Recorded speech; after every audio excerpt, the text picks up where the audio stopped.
Assalamualaikum warahmatullahi wabarakatuh. Halo semuanya. Kami dari kelompok 10 yang beranggotakan Firda Ramadanti, Zara Felicia Batari, dan Nadia Salsawila. Pada kesempatan kali ini kami akan membahas mengenai investasi syariah. Di tengah meningkatnya kesadaran masyarakat akan keuangan syariah, investasi berbasis syariah kini juga semakin diminati.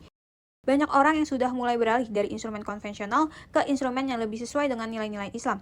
Dalam video kali ini, kami akan membahas mengenai investasi syariah, yaitu sukuk. Apa sih yang dimaksud dengan sukuk? Kata sukuk berasal dari bahasa Arab yang artinya sukuk, merupakan bentuk dari jamak kata sak yang memiliki arti sertifikat atau not. Menurut Hatuti 2018, pengertian dari sukuk dikenal sebagai obligasi syariah.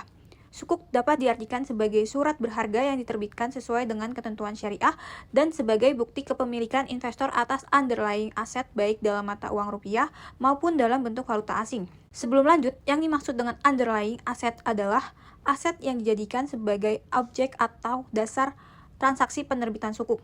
Aset yang dijadikan sebagai underlying dapat berupa barang berwujud maupun tidak berwujud, seperti tanah, bangunan, berbagai jenis proyek pembangunan, serta aset non-fisik lainnya seperti jasa. Dalam Fatwa DSN MUI nomor 32 tahun 2002, sukuk atau obligasi syariah didefinisikan sebagai suatu surat berharga jangka panjang berdasarkan prinsip Islam yang dikeluarkan emiten kepada pemegang obligasi syariah. Nantinya, emiten diwajibkan untuk memberikan bagi hasil atas keuntungan kepada pemegang sukuk, serta membayar kembali dana sukuk kepada pemegang pada saat jatuh tempo. Secara keseluruhan, sukuk dan obligasi memiliki karakteristik yang berbeda, terutama dalam hal kepemilikan, jenis aset, penilaian harga, mekanisme keuntungan, dan proses penjualan. Pemahaman yang baik tentang perbedaan ini penting bagi investor untuk memilih instrumen yang sesuai dengan prinsip dan tujuan investasi mereka. Selanjutnya terdapat jenis akad yang dapat digunakan dalam penerbitan sukuk. Berdasarkan standar Sharia Accounting and Auditing Organization for Islamic Financial Institution, terdapat 14 jenis akad yang dapat digunakan dalam penerbitan sukuk, yaitu sukuk ijaroh, sukuk murabahah, sukuk salam, sukuk istisna, sukuk mudarabah, sukuk musyarakah, sukuk wakalah, sukuk muzaroah, sukuk muharosah, sukuk musakoh, sukuk qard, sukuk jualah, sukuk hiwalah, dan sukuk kafalah. Selanjutnya terdapat dua jenis sukuk yang digunakan pada saat ini. Yang pertama, sukuk retail adalah produk investasi syariah yang ditawarkan oleh pemerintah kepada individu warga negara Indonesia. Sedangkan sukuk tabungan adalah surat berharga berbasis tabungan yang diterbitkan pemerintah berdasarkan prinsip syariah dan diperuntukkan bagi investor, industri, atau perseorangan. Selanjutnya kita akan membahas terkait surat berharga syariah negara atau SBSN atau yang biasa dikenal sebagai sukuk negara. Mengapa dinamakan sukuk negara? Hal ini dikarenakan penerbitannya dilakukan oleh negara dengan berdasarkan Undang-Undang Nomor 19 Tahun 2008. Undang-undang ini menjadi landasan awal bagi penerbitan SBSN. Berdasarkan undang-undang tersebut, di pasal 2 ayat 1 dan 2 dikatakan bahwa ketentuan penerbitan sukuk negara dibolehkan dalam bentuk warkat maupun tanpa warkat, dan sukuk negara dapat diperdagangkan di pasar sekunder dan bisa juga tidak dapat diperdagangkan di pasar sekunder. Lalu apa saja jenis-jenis SBSN atau sukuk negara? Berdasarkan Undang-Undang Nomor 19 Tahun 2008, pada pasal 3 disebutkan jenis-jenis dari SBSN, yang terdiri dari SBSN ijarah, SBSN mudharabah, SBSN musyarakah, SBSN istisna, dan SBSN yang diterbitkan berdasarkan akad lainnya sepanjang tidak bertentangan dengan prinsip syariah.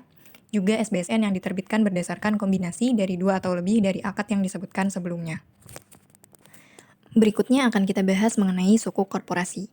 Definisi dari sukuk korporasi itu sendiri berlandaskan kepada Peraturan OJK Nomor 18 Tahun 2005.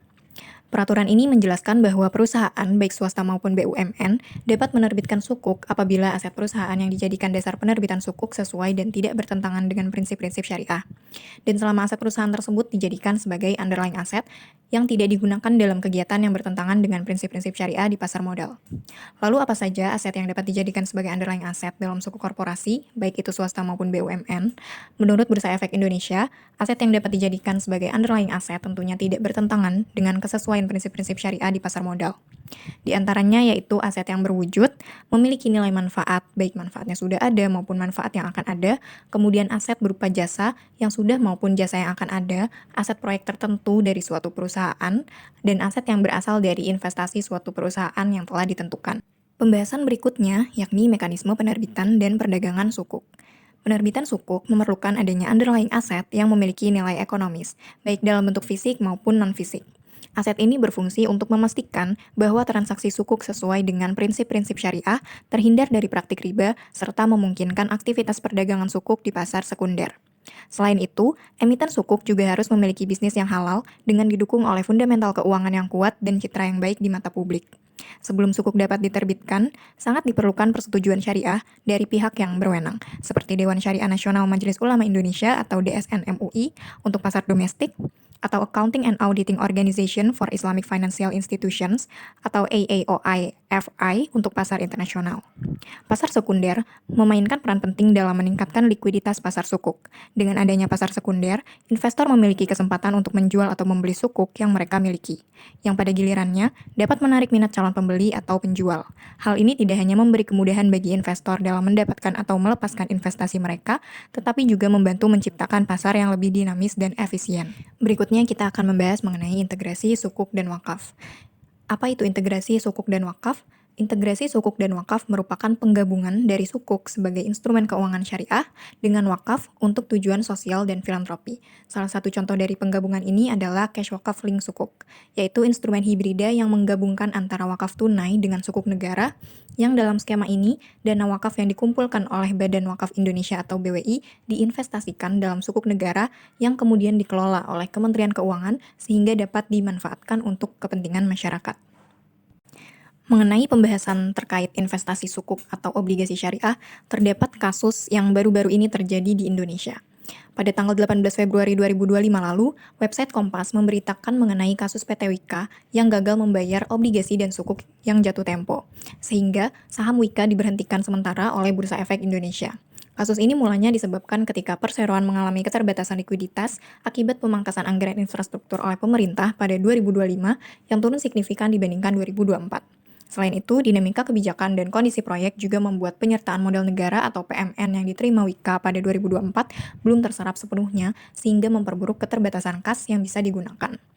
Selanjutnya, sebagai upaya untuk penyelesaian persoalan ini, PT Wika mengusulkan pelunasan sebagian secara pro rata untuk seri A, B, dan C. Selain itu, sisa pokok obligasi dan sukuk yang jatuh tempo pada tanggal 18 Februari 2025 lalu diusulkan diperpanjang selama 2 tahun dengan opsi beli pada setiap periode pembayaran kupon atau imbal hasil tanpa mengubah besaran nilai kupon. Namun, hingga kini masih belum tercapai kesepakatan sehingga Wika belum dapat melunasi keseluruhan obligasi dan sukuk. Jadi itulah penjelasan mengenai investasi sukuk atau obligasi syariah sebagai salah satu instrumen keuangan syariah yang semakin diminati di masa kini. Semoga video ini dapat bermanfaat dalam hal pengambilan keputusan terhadap investasi syariah dan ilmu keuangan syariah. Jangan lupa untuk berinvestasi dan terima kasih telah menonton video ini.